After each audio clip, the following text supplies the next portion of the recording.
Hello traders, welcome to my YouTube channel.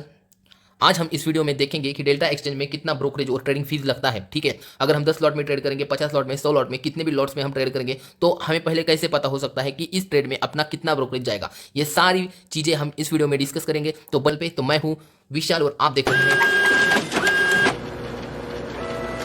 तो चलिए, यहाँ पे मेरे सामने गूगल ओपन है तो मैं यहाँ पे सर्च करूंगा डेल्टा एक्सचेंज फीस। ठीक है, जैसे ही मैं एंटर पे क्लिक करूंगा तो मुझे बहुत सारी वेबसाइट दिखेगी, लेकिन डेल्टा एक्सचेंज इंडिया वाला जो भी फर्स्ट वाला आएगा उस पर आपको क्लिक करना है। जैसे उस पर हम क्लिक करेंगे, यहाँ पे ये जो डेल्टा एक्सचेंज का मेन ऑफिशियल पेज है फीस का, वो ओपन हो जाएगा। यहाँ पे देखिए, आप यहाँ पे देख सकते हो ट्रेडिंग फीस यहाँ पे है। ठीक है, उसके बाद उसी के साइड में यहाँ पे लिक्विडेशन फीस है। ठीक है, तो लिक्विडेशन फीस भी हम अगले वीडियो में देखेंगे। उसके बाद यहाँ पे जो है वो डिपॉजिट एंड विड्रॉ फीस। ठीक है, डिपॉजिट और विड्रॉ फीस भी यहाँ पे अलग अलग सेक्शन है। ठीक है, तो यहाँ पे हम क्या करने वाले हैं, जो है ट्रेडिंग फीस यहाँ पे स्टेप बाय स्टेप देखने वाले हैं। तो यहाँ पे जैसे हम फ्यूचर में आते हैं, ठीक है, डेल्टा एक्सचेंज में हम सिर्फ क्या करते हैं, फ्यूचर और ऑप्शन ये दोनों चीजें सिर्फ करते हैं। ठीक है, तो यहाँ पे आपको जो पहली बात यह है कि आपको ये एक मेजर चीज याद रखनी है, ये जो ट्रेडिंग फीस है फ्यूचर के अंदर। ठीक है, एज ए टेकर आपको 0.05% लगेगी। अगर आप एज अ मेकर काम करते हो, ठीक है, एज अ मेकर काम करते हो तो उस केस में आपको 0.02% यहाँ पे आपको फीस जो है ट्रेडिंग फीस या आप ब्रोकरेज कह सकते हो वो आपको देना पड़ेगा। ये 0.05 और 0.02 मेकर टेकर ये जो सारी चीजें हैं ये आपको स्टेप बाय स्टेप आपको समझा दूंगा। ठीक है,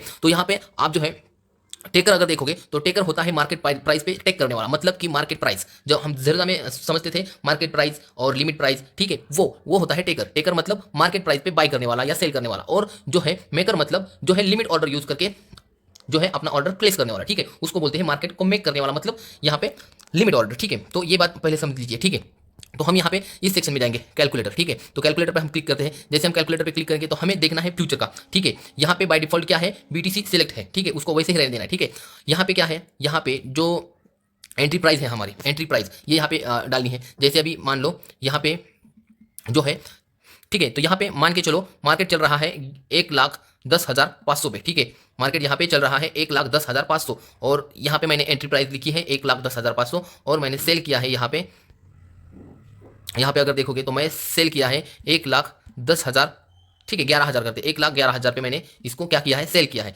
तो यहाँ पे मेरा जो एंट्री प्राइस है, मेरा एंट्री प्राइस क्या है 1,10,500 और जो मेरा यहाँ पे एग्जिट प्राइस है वो कितना है 1,11,000। मतलब यहाँ पे कितने पॉइंट्स मैंने कैच किए हैं, मैं बाय कर रहा हूँ 1,10,500 और सेल कर रहा हूँ 1,11,000। मतलब मैंने ऑलमोस्ट यहाँ पे कितने पॉइंट्स कैप्चर किए हैं, 500 पॉइंट कैप्चर किए। ये बात पहले ध्यान में रखिए। ठीक है, मैंने 500 पॉइंट्स कैप्चर किए हैं और मेरा जो है वो क्वांटिटी जो है वो मैं 50, ठीक है, यहाँ पे 50 लिख रहा हूँ। मतलब 50 लॉट्स में मैं यहाँ पे ट्रेड कर रहा हूँ। ठीक है, एक लॉट मतलब यहाँ पे आप देख सकते हो एक लॉट, इसका मतलब होता है एक lot is equal to 0.001 BTC। ठीक है, तो मैं यहाँ पे जो है वो 50 लॉट्स में काम कर रहा हूँ, 50 लॉट्स में। तो यहाँ पे मुझे कितने चार्जेस पे करने होंगे और मुझे कितना प्रॉफिट होगा ये आपको नीचे दिखेगा। ठीक है, यहाँ पे देखिए, अब यहाँ पे देखिए इसका नेशनल वैल्यू कितना हो रहा है, डॉलर में आ रहा है।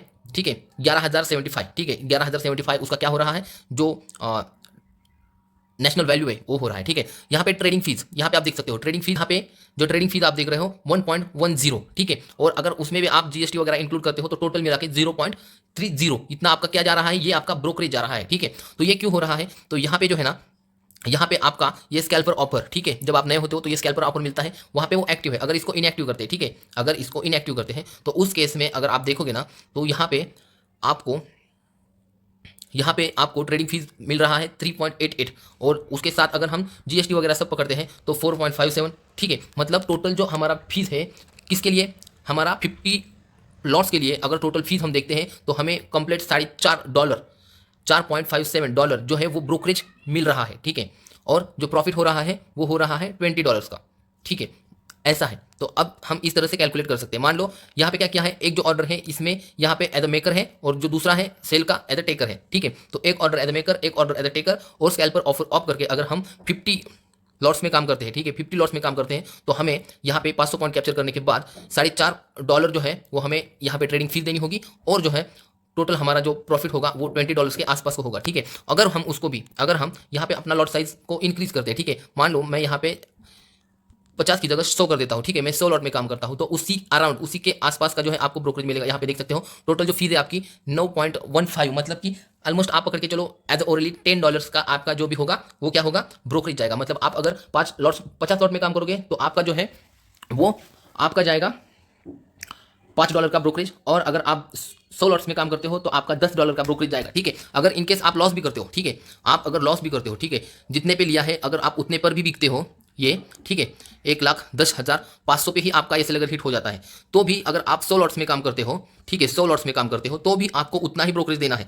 कितना देना है? 9.12 जीएसटी वगैरह पकड़ के, मतलब आपका लॉस कितना होगा? $9 का ही आपका लॉस होने वाला है, ठीक है, जो कि आपका ब्रोकरेज है, ठीक है। अगर आप उससे ज़्यादा, यहाँ इस केस में क्या है, इस केस में जो अपना बाइंग प्राइस है वही अपना एग्जिट प्राइस है, तो ब्रोकरेज यहाँ पे दिख रहा है, ठीक है।